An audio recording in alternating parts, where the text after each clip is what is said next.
네, 안녕하세요. 모카 김한용입니다. 제가 평소에 타고 있는 차는 바로 이 차입니다. 르노 그랑콜레오스 하이브리드. 사실 답이 있어요. 하이브리드가 답이지. 그리고 답이 있습니다. 색깔도 흰색이 제일 예쁘지. 여기 자세히 보세요. 요 펄 들어간 거. 야, 지금 디자인 보시면 야 이렇게 예쁠 수가 있나? 라는 생각이 드는데, 사실 르노 입장에서는 이것만 있는 게 아니라고 합니다. 다른 차도 있다고 해요. 바로 르노 그랑콜레오스 가솔린 모델인데요. 가솔린 모델은 2륜구동, 4륜구동을 선택할 수 있기도 하고요. 디자인에서도 잠깐 검정색도 나름대로 또 괜찮은 느낌도 드네. 펄도 들어가 있고, 그리고 승차감이나 정숙성이나 이런 것들에 대해서도 자신이 있다고 하는데, 정말 그런 건지 아니면 역시나 하이브리드가 최고인지 이런 것들을 알아보기 위해서 르노 그랑콜레오스 가솔린 모델도 살펴보도록 하겠습니다.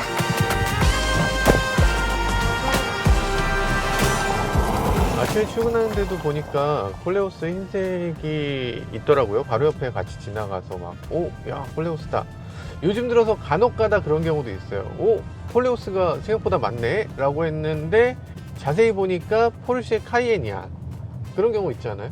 아니면 아우디야. 처음에 콜레오스인가 했는데 알고 보니까 아우디였어. 그러니까 그런 경우 있다니까. 콜레오스인가 하고 보면 아우디인 경우 있고요. 콜레오스인가 하는데 포르쉐인 경우가 있습니다. 진짜로 진짜 있어. 이게 내 차라서 그렇게 얘기하는 게 아니고 왠지 그 느낌이 있어요. 뭔지 모르겠어, 정확하게는. 아무튼 뭔가 독창적인 부분은 좀 덜하다는 느낌이 있긴 한데, 뭔가 안전한 디자인이다 라는 생각도 들긴 합니다. 그러니까 디자인이 보편적으로 사람들이 좋아할 만한 디자인을 갖고 있습니다. 요거 좀 짜증나죠. 요거 짜증납니다. 이게 뭐냐면, 그래, 단점을 얘기할 게 딱 있네. 이게 뭐냐면 속도 경보입니다. 속도 경보인데, 물론 속도 지켜야죠. 지켜야 되는데, 여기는 지금 몇 킬로 도로냐면 20킬로 도로. 20킬로로 어떻게 가, 인간적으로. 10킬로는 좀 어렵잖아, 아무리 그래도. 그래서 21킬로, 22킬로 이렇게 가면 이 띵띵띵을 한번 합니다. 물론 계속 가면은 더 이상 안 하는데, 그때마다 경고를 한다는 거지. 계속 띵띵띵 하기 때문에 이거 꽤 불편하다. 이 볼보 계열에서는 요것에 대해서 용납이 안 되는 거야. 과속을 해요? 어떻게 과속을 할 수가 있어요? 이러면서 요것에 대해서 용납을 못 하는데, 20km에서 25km 가는 걸 과속이라고 해야 되는 건가?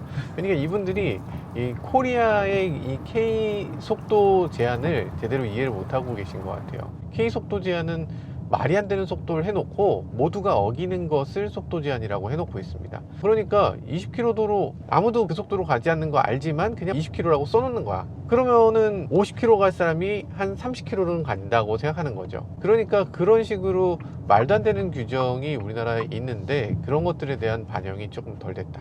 그래서 이게 꽤 짜증납니다. 이걸 꺼야 되는데 주행 중에 끄기가 쉽지가 않아요. 원터치로 끌 수 있는 방법이 있으면 좋겠습니다. 나 교통카드로 요금을 지불하여 주십시오. 잠시만 신용카드 1,500원 요금 할인됐습니다. 완료되었습니다. 친환경차 3종이네요. 전혀 몰랐는데 이게 할인되는 차였어. 이 정도 친환경은 그냥 홍보를 안 해버리네요. 이게 이 정도 친환경은 친환경도 아니다는 뭐 그런 건가? 아무튼 이 차 친환경 3종입니다. 무슨 전기차처럼 정말 엄청난 친환경이라고 할 수는 없겠지만, 그래도 이 가솔린 차 중에서는 연비가 굉장히 좋고 그런 것들을 인정받는 자동차라고 얘기할 수 있겠습니다. 지금 하이브리드에 비해서 가솔린이 저는 좀 걱정이 됐어요. 지금도 사실 걱정이 좀 있습니다. 왜냐면 2.0L잖아. 볼보 엔진을 개량한 것이기 때문에 예전에 볼보 엔진의 그 느낌이 날 것 같았거든요. 예전 볼보 엔진이 나쁜 건 아닌데, 그렇다고 해서 막 파워가 뛰어나다거나 이런 엔진은 전혀 아니었거든요. 그런데 지금 몰아보면 지금까지는 괜찮습니다. 지금 가속해보면 가속 느낌은 굉장히 부드러웠어요. 물론 지금 RPM을 막 올리면서 탄 게 아니기 때문에. 근데 어쨌든 굉장히 부드럽게 가속됩니다. RPM을 올릴 때도 괜찮아. 일단 8단 자동 변속기라는 게 꽤 마음에 들고요. 시프트 다운 할 때도 아주 부드럽게 시프트 다운을 해주네요. 그래서 아마 마음에 드실 것 같다. 많은 분들이 이 정도라면은 만족할 만한 가솔린이다. 지금까지는 아주 만족스러운 느낌을 주고 있네요. 자, 승차감은 지금 하이브리드하고 비교했을 때 조금 더 단단한 느낌입니다. 이게 두 대 차가 서스펜션이 달라요. 희한하게 이걸 이렇게 디테일하게 나눴나? 하이브리드와 아무래도 무게도 달라지고 그러다 보니까 거기 맞춰서 조금 더 가뿐하게 이렇게 만들어 놓은 걸 볼 수 있네요. 더 다이나믹하게 느껴집니다. 속도계 RPM 게이지가 있는데 우리가 속도랑 RPM 게이지를 보통 동그라미 두 개로 많이들 하잖아요. 옛날 바늘 두 개 했던 그 시절의 그 인터페이스를 그대로 갖고 있는데, 근데 그러지 않고 이 차는 동그라미 하나, 반 동그라미 RPM 게이지만 이렇게 보여주고 속도는 그냥 숫자로만 보여주고 있습니다. 그래서 이 디스플레이 화면을 크게 바꿀 수 있으면 좋겠다는 생각이 드는데 실제로 바꿀 수 있는 건 이 정도입니다. 여기 이렇게 최근 주행 정보를 동그라미로 RPM 게이지를 보여준다, 아니면 이렇게 네모 반듯하게 보여준다 이렇게 보여준다, 이렇게 세 가지를 제공해주고 있는데 거기서 거기잖아. 너무 거기서 거기에요. 이 전체가 좀 바뀌는 거면 좋겠어요. 특히 이 하늘색이 나는 싫어. 나는 좀 다른 테마 컬러로 하고 싶어. 검정색이나 뭐 빨간색이나 이런 걸로 바꾸고 싶어 라고 하면 못 바꾼다는 거, 이런 것들은 다 자유롭게 커스터마이즈 할 수 있게 해놓고서 이 계기판은 못 바꾸게 한다는 게 조금 섭섭하게 느껴지긴 합니다. 물론 뭐 내비게이션으로 선택하면은 호불호가 없는 그런 디자인이 될 수 있겠지만 어쨌든 바꿀 수 있다면 더욱더 좋을 것 같아요. 여기서 내비게이션 화면이 그대로 뜨는 거, 이거 굉장히 좋죠. 이것도 마음에 들고요. 이거 이렇게 하면 내비게이션 화면이 이렇게 넘어가는 거, 내비게이션을 이렇게 세 손가락으로 옮기면 여기로 넘어오는 거, 이런 것들도 인터페이스가 잘 됐다고 봐야 되겠죠. 바뀔 때 그냥 뿅 바뀌었으면 좋겠는데 뭐 스르륵 바뀌는 거, 이건 조금 뭐랄까 좀 유치하달까? 그런 거 있긴 한데 그래도 어쨌든 인터페이스로서 가장 적절한, 잘 이해하고 그리고 필요할 때마다 잘 꺼냈을 수 있는 그런 인터페이스라는 생각이 들어요. 메뉴 눌러가지고 뭐 하는 거보다 훨씬 편하잖아. 게다가 편리하기도 되게 편리해요. 일단 T맵이잖아요. 많은 사람들이 자동차에 기본 내비게이션이 있는데도 T맵을 선택합니다. 그러니까 T맵을 선택하기 위해서 스마트폰을 거치하게 되죠. 다시 또 거치하는 거야. 내비게이션 있는데도. 그만큼 내비게이션에 대한 신뢰가 크지 않다는 얘기일 텐데요. 그런데 이 차는 T맵이 기본적으로 들어 있습니다. 그러니까 거치를 또 할 이유가 없는 거죠. T맵이기 때문에 목적지 안내하는 거 당연히 잘 되고요. 당연히 최적의 경로 안내해 줍니다. 그리고 또 하나는 목적지까지 가는 길에 혹시라도 차가 많거나 막히거나 그 길로 못 가게 되는 경우에 우회 경로를 알려줘야 되겠죠. 그런 경우를 위해서라도 T맵은 필요한데 그런 것들을 실시간으로 데이터를 받아서 이렇게 업데이트를 해주는 부분이 있습니다. 좋죠? 이건 너무 좋아요. 그리고 영상이라든지 스트리밍 같은 것들도 적극적으로 제공을 해주고 있고요. 이걸 르노가 돈을 내서 5년까지 무료로 해준다고 합니다. 그리고 이 차에는 지금 핫스팟이 들어있습니다. 핫스팟을 누르게 되면 차 안에 애들이 타거나 했을 때 애들이 데이터량이 부족하면 이 차에 있는 데이터를 쓸 수 있다는 거죠. 그 돈은 누가 낸다? 르노가 냅니다. 자, 일단 8단 자동 변속기, 8단이라는 것이 느껴지진 않죠. 일반적으로는 8단이라고 해서 주행 중에 8단을 다 쓰는 사람들은 없을 겁니다. 실제로 8단을 1, 2, 3, 4, 5, 6, 7, 8 이렇게 올라가지 않아요. 1, 3, 5, 7 뭐 이런 식으로 점프해서 스킵 시프트라고 하는데, 시프트를 이렇게 건너뛰기 시프트를 할 수 있게 만들어져 있습니다. 그래서 지금 이거 뭐야 8단이라는데 8단 아니네 라고 할 수 있는데 하나씩 이렇게 움직여 보면 되죠. 연속을 이렇게 해보면 됩니다. 근데 계기판에 보면 몇 단인지를 보여주는 이런 장치도 있어요. 그래서 이런 그래픽도 있기 때문에 이런 것들을 사용해 보면 지금 2단, 3단, 4단 네, 이런 식으로 바꿔볼 수 있다. 아, 부드러워. 7단일 때는 RPM이 1200rpm, 고속에서 8단을 넣어보려면 고속도로까지 일단 가야 되고, 고속도로에서 8단을 넣게 되면 아마도 크루징으로 정말 부드럽게 연비가 정말 극대화될 걸로 예상됩니다. 그러니까 8단 자동 변속기는 나는 그것까지 필요 없어요 라고 얘기하시는 분들이 분명히 계신데, 있어서 나쁠 건 없다. 있으면 무조건 좋다. 연비에도 좋고 가속감에도 좋고 변속 충격이 적은 면에서도 좋다. 무조건 8단까지는 다단화하는 게 맞다, 이런 생각이 들어요. 뭐 9단부터는 잘 모르겠어. 9단까지는 필요한가 싶은 생각이 들지만 8단은 있어야 돼. 8단은 있는 게 무조건 좋다.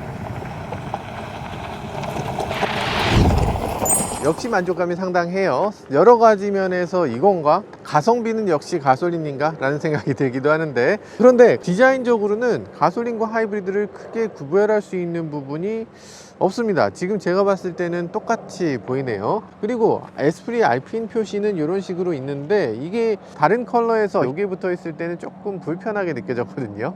뭔가 좀 지나친 느낌이었어. 근데 검정색이다 보니까 차가 너무 블랙이어서 여기 액센트가 조금 필요하겠다 싶었는데, 그게 은근히 들어가니까, 보통 검정색 차에 여기 그냥 크롬으로 들어가면 아주 이상할 거잖아요. 그런데 여기 이렇게 작은 액센트가 있다 보니까 알핀도 뭐 나름대로 괜찮다. 사실 이 콜레오스를 보면 여기저기를 그냥 놔둔 부분이 없습니다. 모든 부분에 조각처럼 깎아 놓은 면이 있어요. 예를 들면 캐릭터 라인을 이렇게 잡고 이렇게 잡고, 여기 있는 이 블랙 하이글로시 몰딩도 여기를 이런 식으로 깎았어요. 그래서 울퉁불퉁하게 각이 다 들어가 있는데, 저 액센트가 없을 땐 저 부분이 각이라고 생각되지 않다가 액센트를 넣고 나니까 각이 저렇게 많이 져 있었구나 라는 걸 느낄 수 있도록 이런 액센트로 잘 작용하고 있는 것 같습니다. 뒷부분에도 이런 식으로.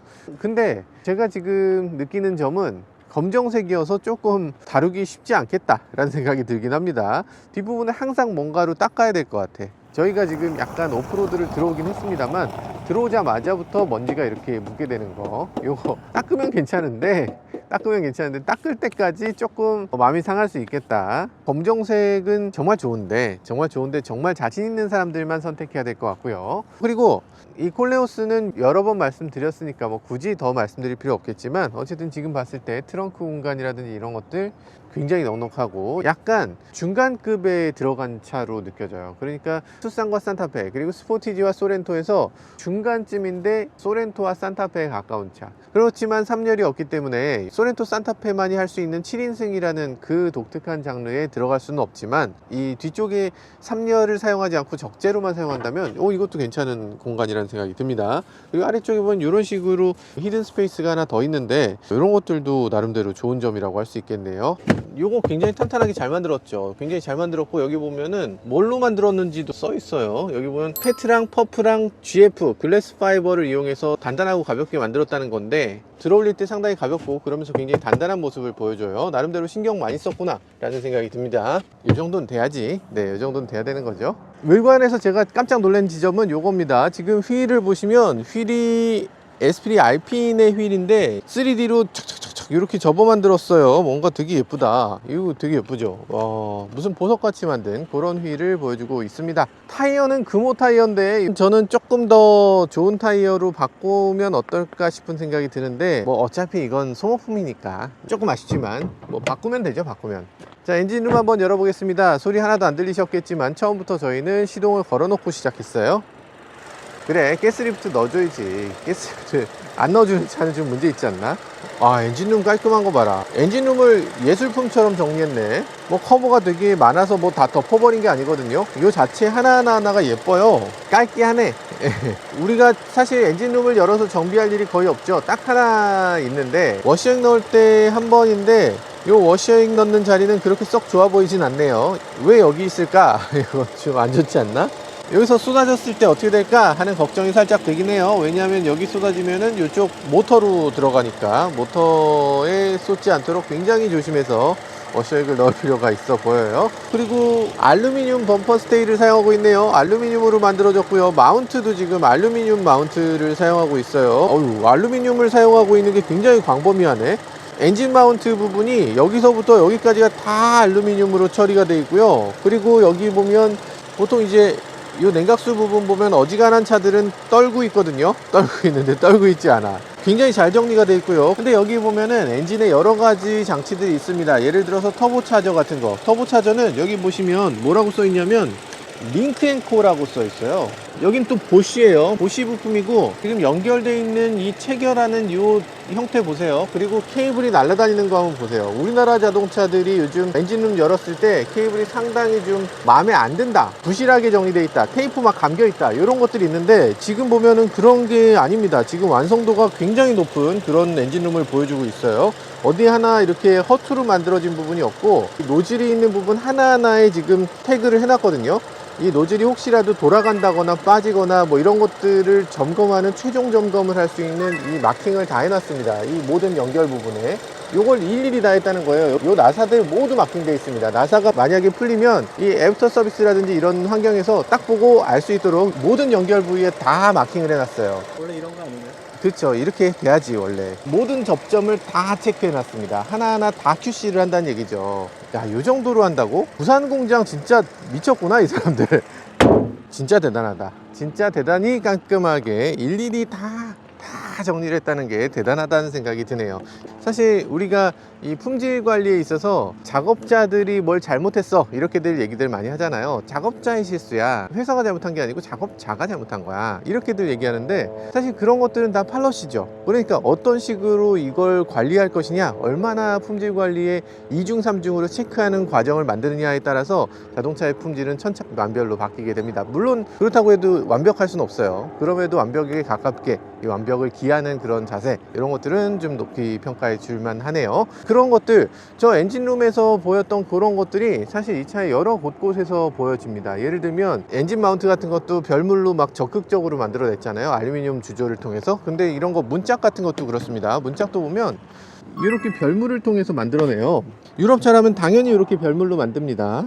근데 우리나라 차들은 이게 안 돼 있다. 우리나라 차들은 지금도 철판을 찍어서 만든 걸로 그냥 용접해 버린다. 용접이라는 건 뭐예요? 용접이라는 건 세월이 갈수록 점점 떨어져 가는 겁니다. 그렇지 않습니까? 두 개를 딱 접붙였는데 그게 점점 떨어지지 않을까? 진동과 녹과 그런 것들로 인해서 이렇게 접붙여 놓은 부분은 떨어지지 않겠어요? 그러니까 이 부분을 어떻게 해야 되느냐? 본딩을 하고 나서 볼팅을 해야 됩니다. 볼트로 체결을 해야 돼. 구조용 접착제로 본딩을 하고 일일이 다 볼팅을 해놨어요. 그래서 더 오랫동안 문제없이 붙어 있을 수 있도록, 그리고 강성도 충분히 유지될 수 있도록 만들어 놓은 그런 노력들이죠. 사실 요거는 그냥 유럽 차들은 그냥 합니다. 그냥 용접만으로 때우는 경우는 요즘은 거의 없어요. 근데 우리나라 차들은 아직도 하고 있어. 일본 차들도 마찬가지고. 문짝도 이거 너무 옛날부터 르노는 이렇게 하고 있어서 이거 한 번에 딱 찍어 만들잖아요. 그러니까 프레스 자체가 이만한 거야. 용접을 중간에 하지 않아요. 용접점이 없고, 용접점이 있고 그거 드러나 있으면 정말 후져 보이거든요.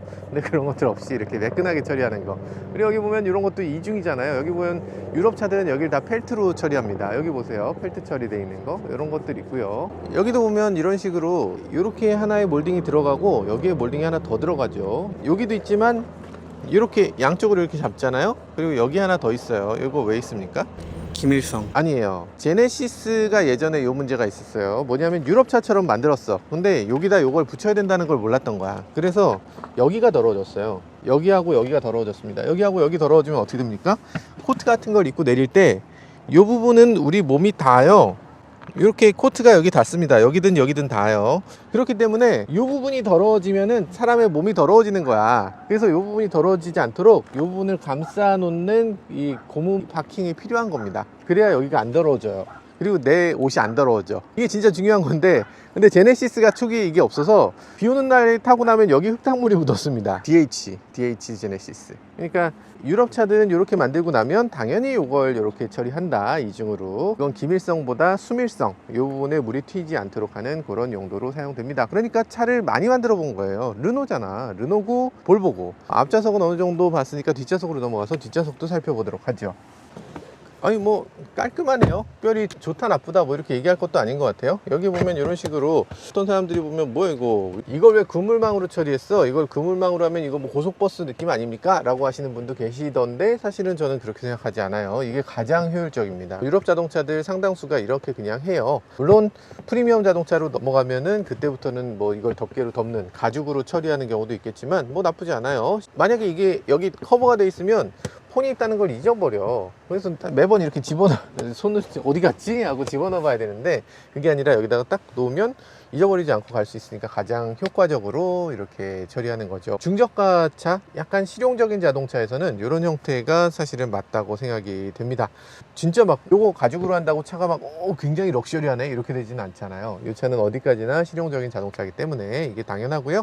자, 그리고 팔걸이 이런 식으로 내려옵니다. 팔걸이에도 이렇게 스티치를 열심히 해놓고 나름대로 괜찮게 만들어졌다. 뒷좌석 공간, 머리 공간도 괜찮고 어깨 공간도 괜찮고 앉았을 때 느낌 참 좋네요. 뭐 슬라이딩이나 이런 것들은 없습니다. 그리고 등받이는 이렇게 뒤로 어느 정도 이렇게 세울 수도 있고요. 그리고 이렇게 해서 등받이 이렇게 기울일 수도 있어요. 옆에 손잡이가 하나 더 있으면 좋았겠지만 그렇진 않고요. 충분히 뒤로 눕혀져서 느긋한 느낌으로 장거리를 갈 수 있는 그런 좌석이라는 생각이 듭니다. 나름대로 좋은데요. 이 시트가 기울어지는 것만으로 시트를 설명하기 좀 어렵죠. 예를 들면 우리가 EV6를 굉장히 오래 탔는데 EV6는 뒤로 젖혔을 때 좀 허리가 아팠어요. 근데 이 차는 뒤로 젖혔을 때 허리가 아프지 않은 제대로 된 시트로 보여집니다. 실제로 시트의 높이도 굉장히 높아서 이 아래쪽으로 이게 공간이 생기지 않는 그런 제대로 된 시트라고 할 수 있고요. 그리고 앞좌석 아래쪽으로 발이 들어간다. 이것도 요즘 들어서는 굉장히 중요한 요소로 많이들 보고 계시더라고요. 근데 앞좌석 아래쪽으로 발이 들어간다는 것은 두 가지 의미로 볼 수 있습니다. 하나는 앞좌석 아래쪽으로 발이 들어갈 정도로 이 차는 공간을 여유롭게 만들었네 라고 볼 수도 있고, 반대로는 아니 앞좌석 아래쪽에 발이 들어갈 만큼 앞좌석이 그만큼 내려가질 않네 라고 볼 수도 있어요. 앞좌석에 발이 안 들어간다는 건 단점이라고 할 수가 없습니다. 왜냐하면 시트를 올리면 돼. 시트를 올리면 어차피 들어가. 그러면 어떤 경우에 그게 단점이 될 수 있냐면, 시트를 올리면 천장에 머리가 닿을 때, 그래서 어쩔 수 없이 낮춰야 되는데 발이 안 들어가면 그건 문제인데, 머리 위에 공간이 있으면 올리면 되잖아. 이건 선택권을 주는 거기 때문에 그건 문제라고 할 수가 없죠. 그러니까 발이 들어가는 것에 대해서 특별히 막 저는 그렇게까지 큰 의미를 두지 않습니다만, 어쨌든 발이 들어가고 너무 편하다.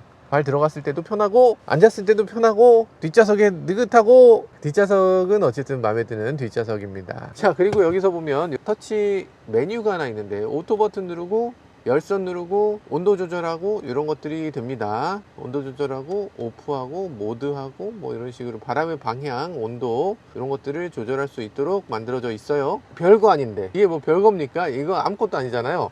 근데 있으면 너무 편해. 이게 있어야 됩니다. 앞에다가 에어컨 좀 따뜻하게 해주면 안 돼? 시원하게 해주면 안 돼? 뭐 이런 것들 안 하고 그냥 자기가 할 수 있는 거, 이런 거 있으면 너무 편하죠. 만약에 하나 더 바라는 게 있었다면 여기에 오디오 볼륨이라든지 오디오 선택하는 것도 있으면 더 좋았겠다, 뭐 그런 생각이 들고, 그리고 여기 보면은 USB-C 두 개의 아웃렛이 제공되는 걸 볼 수 있네요. 뭐 나름대로 좋습니다. 그리고 알핀 같은 경우는 지금 인테리어는 검정색인데, 저는 이 검정색 인테리어를 별로 좋아하는 편이 아니어서 잘 모르겠는데, 어떤 분들은 이게 검은색이어서 멋지다고 생각할 것 같네요. 저는 이 천장을 좀 밝은 색으로 해줬으면 좋겠어요. 왜냐면 이거 선루프가 옵션으로도 없거든요. 선루프가 없는 차인데, 근데 천장이 검정이니까 차가 어둡게 보이잖아요. 차가 좀 밝은 느낌이었으면 좋겠는데, 그래서 천장을 흰색으로 좀 스웨이드처럼 그렇게 해주면 좋겠다. 여기서부터 다 흰색으로 쫙 이렇게 A 필러, B 필러, 이 필러부터 흰색으로 쫙 이렇게 정리되면 되게 좋겠다는 생각이 들어요.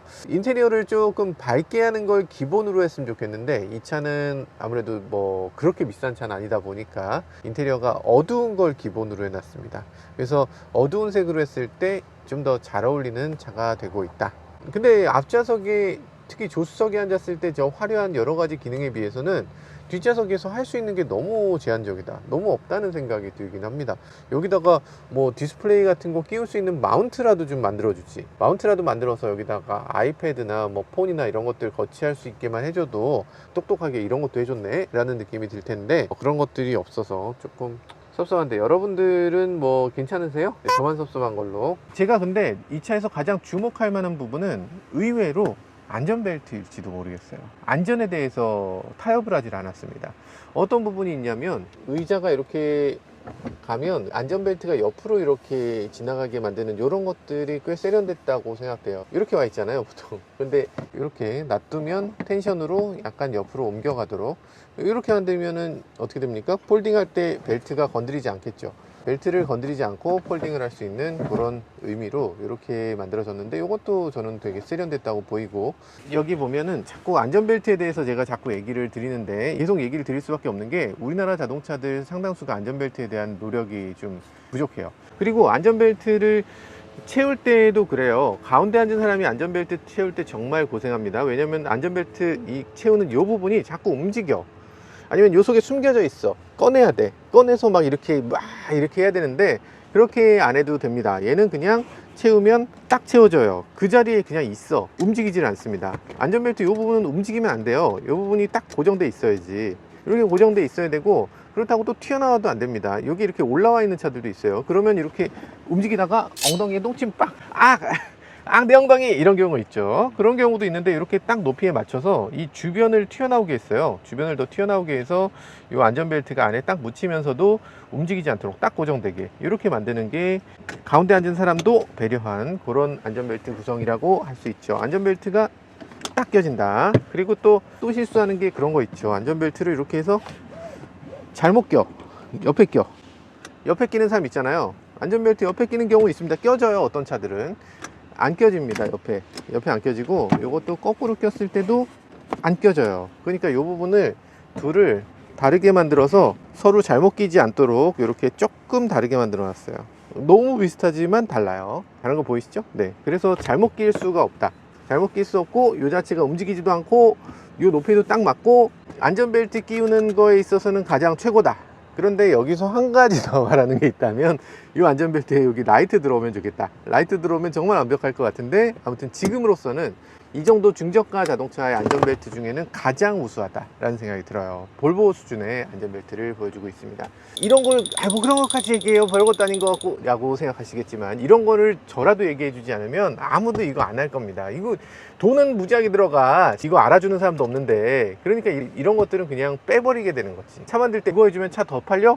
그게 돈이 됩니까? 이러면서 그걸 빼는 거지. 그러지 않도록 계속 말씀을 드리는 겁니다. 안전에 대해서는 이걸 알아주는 사람이 꼭 있어야 돼. 여러분들은 꼭 아셔야 됩니다. 그죠?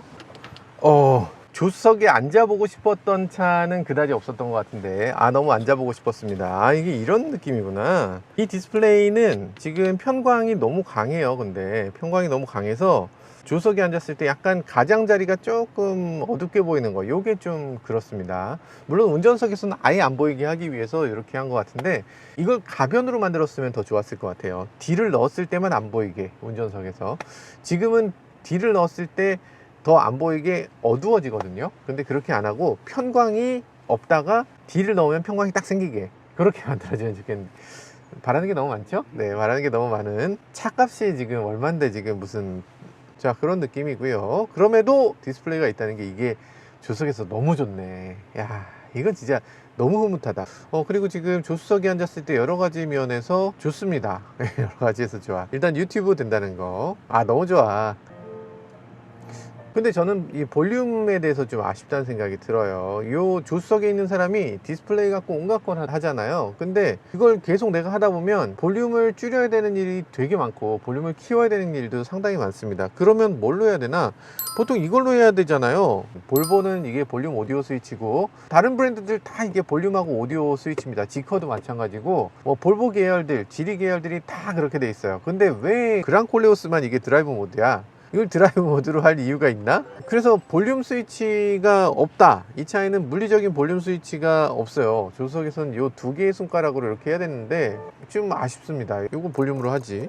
이거 좋은데. 그리고 여기서 보면은 제가 좀 전에 한 걸 어떻게 들었는지, 볼보 11월 특별 기약 이벤트, 이거 뭔가 자, 여기 보면은 유튜브라든지 이런 것들도 되고요. 여기서 다양한 동영상들도 볼 수 있습니다. 지난번에 말씀드리자면 뭐가 되나 보자 하고 무슨 워닝 사이트 이런 것들을 막 잔뜩 들어가 본 거예요. 워닝 사이트, 요것도 들어가지네, 요것도 되네, 워닝 사이트 역시 안 되네, 역시 안 되네 하다가 어떤 사이트를 들어가 보니까 그게 되네? 라고 얘기했던 그런 거예요. 저희는 불법 스트리밍 사이트를 절대 보지 않습니다.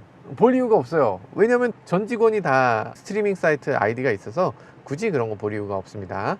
웨일 브라우저가 여기 있다는 게 굉장히 중요한 포인트라고 할 수 있습니다. 왜냐하면 웨일이 HTML5로 바뀌게 되면서 이 HTML5의 모든 것들을 해주기 때문에, 예를 들면 유튜브도 되죠. 뭐 네이버 TV 됩니다. 바이브, 이건 음악 사이트인데 음악 사이트도 웨일 브라우저 안에서 돼요. 그러니까 웨일 브라우저만 된다면 여러분들이 컴퓨터로 하는 것들도 대부분 웹 브라우저 안에서 되잖아요. 그런 것들처럼 이 웨일 브라우저가 있으면은 인터넷에 있는 거의 모든 것들을 할 수 있게 된다. 여러분들이 컴퓨터로 하시는 어지간한 것들 다 할 수 있게 된다는 거고요. 플로우.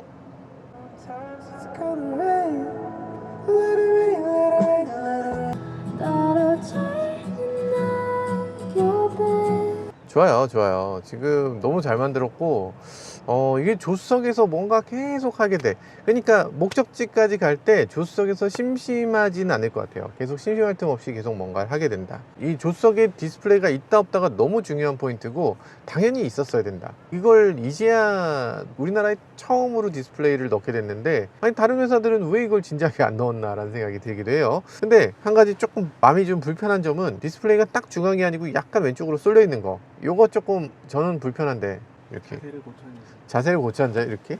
그럼 되는구나. 고쳐 앉으면 되네. 불편하면 고쳐 앉으세요. 네, 아무리 칭찬해도 부족함이 없을 것 같습니다. 그리고 게다가 심지어 빠릿빠릿해. 사진이 이렇게 없어. 스마트폰 사진을 가져오면 되죠.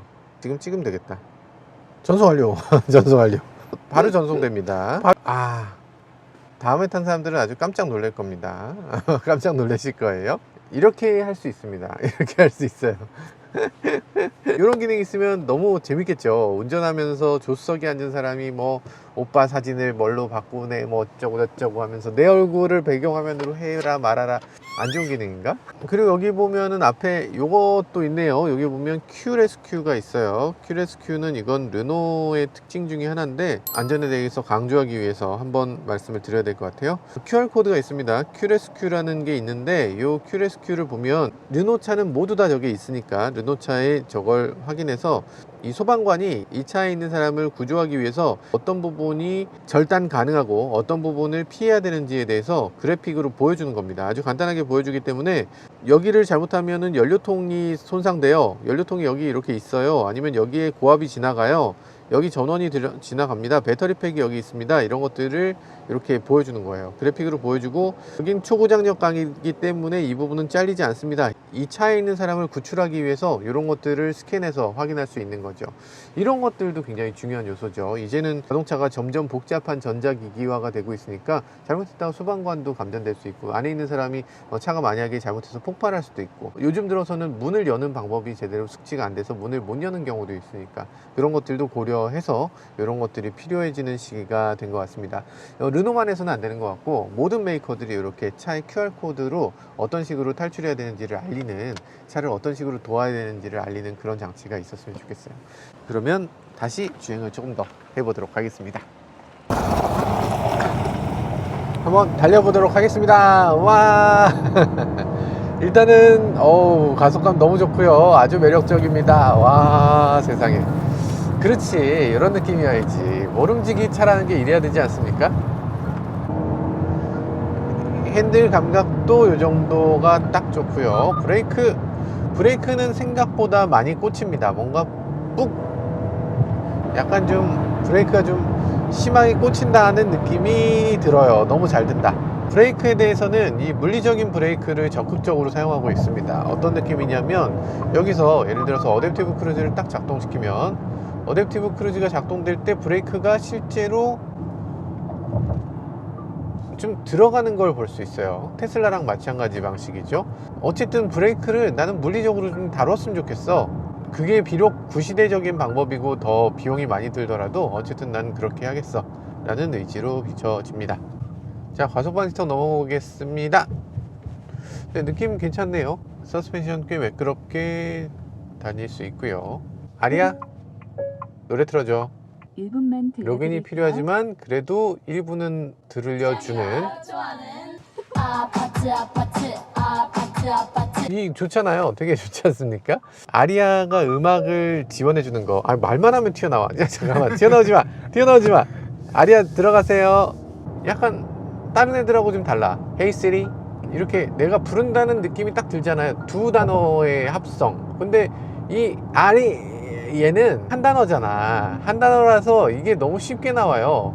뭐 안녕 메르세데스, 안녕 BMW 이렇게 하잖아요. 그런 식으로 뭐가 좀 이렇게 평소에 사용하지 않을 것 같은 두 개의 단어를 킥으로 사용해야 되는데, 그거 보셨어요? Everything Everyone All at Once인가? 그 영화에서 보면 킥이 있어야 돼요. 평소에 하지 않는 것 같은 아주 독특한 행동을 해야 그게 킥이 되는 거야. 그래서 저쪽 세상으로 넘어갈 수 있는, 이 세계를 넘나들 수 있는 그런 것들이 생깁니다. 이런 그 호출어 같은 것도 일상에서 하지 않을 것 같은 그런 단어를 만들어 줄 필요가 있죠. 이건 너무 흔하게 하는 단어다.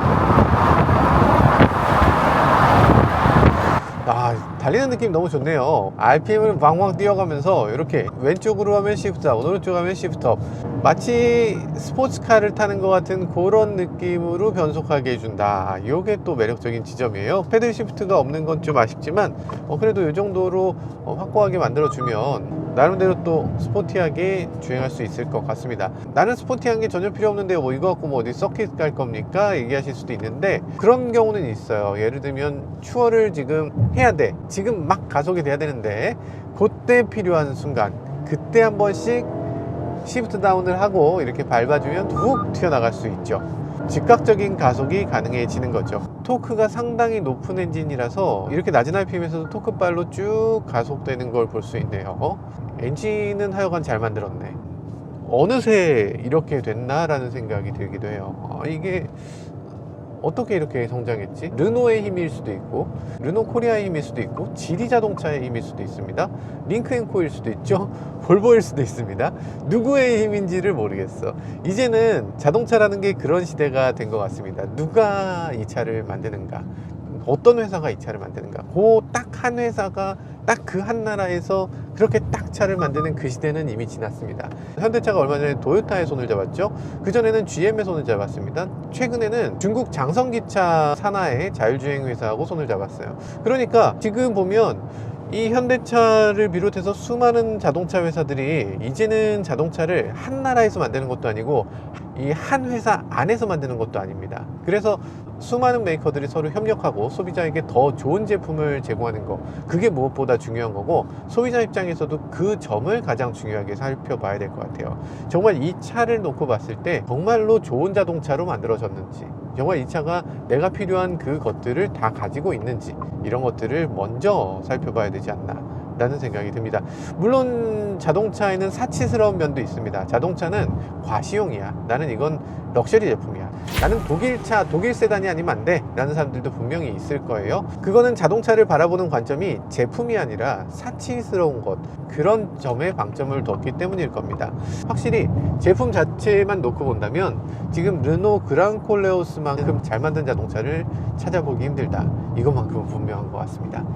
자, 길이 막히기 시작했습니다. 이럴 때는 뭘 봐야 됩니까? 어댑티브 크루즈 봐야죠. 어댑티브 크루즈를 켜게 되면 이렇게 앞에 있는 차 노란색으로 파란색으로 이렇게 보여지네요.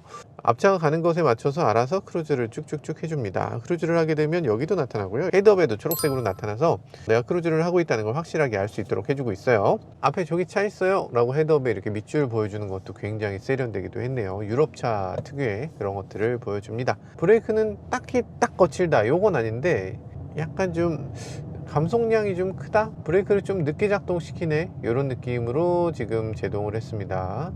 전체적으로 부드럽고 핸들도 지금 잡고 있을 때 핸들 잡으세요 이런 멘트가 안 떠서 이것도 좋네요. 어쩌면 이 정도는 당연한 수준일지도 모르겠어요. 그동안 뭐 현대기아에서 이런 걸 만들었을 때 와, 현대기아 진짜 짱입니다 이렇게 얘기했던 것 같은데, 다른 나라 다른 메이커들은 이미 하고 있었던 일이 아닌가.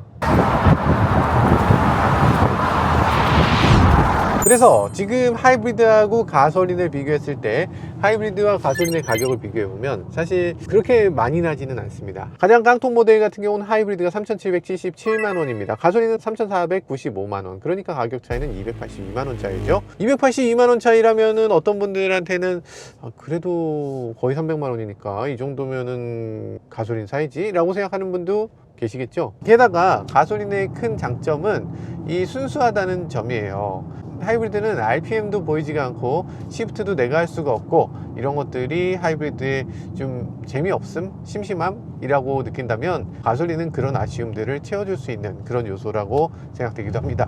물론 서스펜션도 조금 더 통통하게, 더 탄탄하게 이렇게 만들어진 것도 가솔린의 장점이라고 할 수 있죠.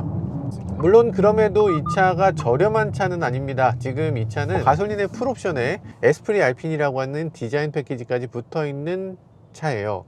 게다가 사륜구동을 선택하게 되면 너무 많은 것들이 바뀌게 되는데, 사륜구동을 바꾸면은 일단 에스프리 알핀이 아니고선 사륜구동을 선택할 수가 없어요. 그리고 거기에 변속기도 8단 자동 변속기로 바꾸려면 사륜을 들어가야 돼. 그래서 지금 봤을 때는 어지간한 그랑콜레오스하고 이 그랑콜레오스 사륜구동은 완전히 다른 종류의 차다 라고 보는 게 맞을 것 같아요. 가격도 훨씬 더 비싸고. 그래서 이 사륜구동 특유의 장점이 나는 너무나 좋다, 이걸 꼭 선택하고 싶다 라는 분들만 선택하시면 될 것 같습니다. 그래서 지금 이 차의 가격은 4,560만 원이나 됩니다. 일단 사륜구동 들어가고 8단 자동 변속기 들어가고, 그리고 에스프리 알핀이기도 하고, 여기 있는 모든 것들을 다 에스프리 알핀용으로 바꿔놨기 때문에 이 사륜구동 끝판왕만큼은 완전히 별동대로, 그냥 완전히 다른 형태의 자동차로 별도로 빼놓은 걸로 보여져요. 선택지를 제공해 준다는 것만큼은 좋게 평가해야 될 것 같네요.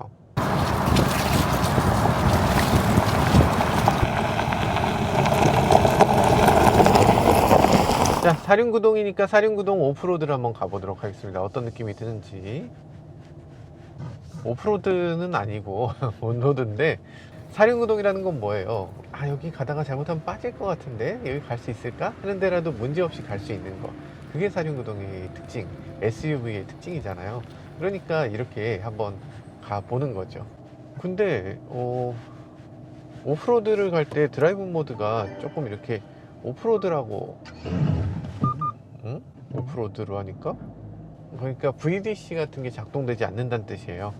그래서 VDC 같은 것을 덜 작동시킨다, 좀 차가 미끄러져도 그래도 계속 바퀴를 굴리게끔 하겠다라는 겁니다. 오프로드 모드를 켜니까 지금 M1 해서 1단이 들어가고 2단으로 변속을 잘 안 해줍니다. 그냥 1단으로 그냥 뚫고 가셔요 라는 거겠죠.